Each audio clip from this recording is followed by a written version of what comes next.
Свыше 80 миллионов проданных альбомов по всему свету и внушительное количество поклонников и поклонниц, вторых, разумеется, больше. Еще когда группу не знали по видео, фотографии с лицами норвежского трио продавались в салонах и украшали стены квартир советских девушек и женщин. Всегда нужны были клейкие ленты и кнопки. Я была настолько влюблена в солиста, что в конце концов потом влюбилась в мальчика, который был очень на него похож. Любила его еще лет 20, наверное, безответно. И ассоциируются у меня эти песни с юностью, с летом, с беззаботностью, со счастьем таким, в общем, только с чем-то очень хорошим и светлым. А что стало с мальчиком, который похож на Мортона? Я думаю, здесь на концерте мы с ним увидимся и вместе споем.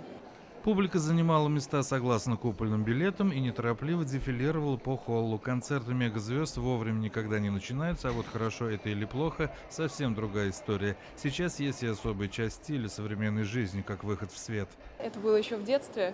Песни нравились, запомнились и просто от альбома к альбому цепляли настолько, что действительно очень-очень нравилось. И сейчас, если из ряда звучащей на радиостанциях музыки я слышу «Аха», то есть это сразу же воспоминания, это приятные моменты, и то есть до сих пор группа очень нравится.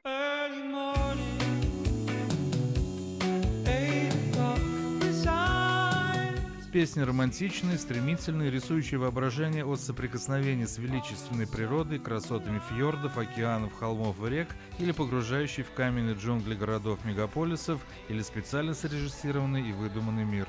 Музыка у них релаксирующая, как я считаю, для себя. Вот с тех времен до сих пор остается приятной, мелодичной. Аха одна из тех уникальных групп, у которых есть хиты, которым уже 10, 20, да, может быть и больше лет, и современные композиции, которые слушает, собственно говоря, современная молодежь и которые находятся в радиоротации. Когда запрограммированное количество зрителей заполнило пространство танцпола и окружающих секторов, свет в зале стремительно погас. Норвежцы вышли к зрителям из темноты, сразу же призывая попасть в предлагаемые обстоятельства.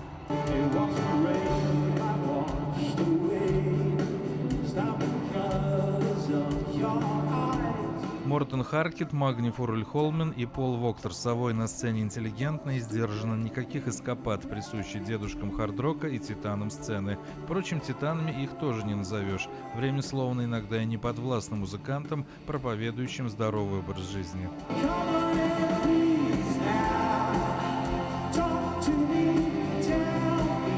Cast and Steel вернули горожан на некоторое время назад и дали возможность оценить планку качества. Сегодня в Москве Аха заканчивает свой мини-тур по России после Екатеринбурга, Казани и Санкт-Петербурга и уезжает в Европу, где ничего никому не нужно будет напоминать.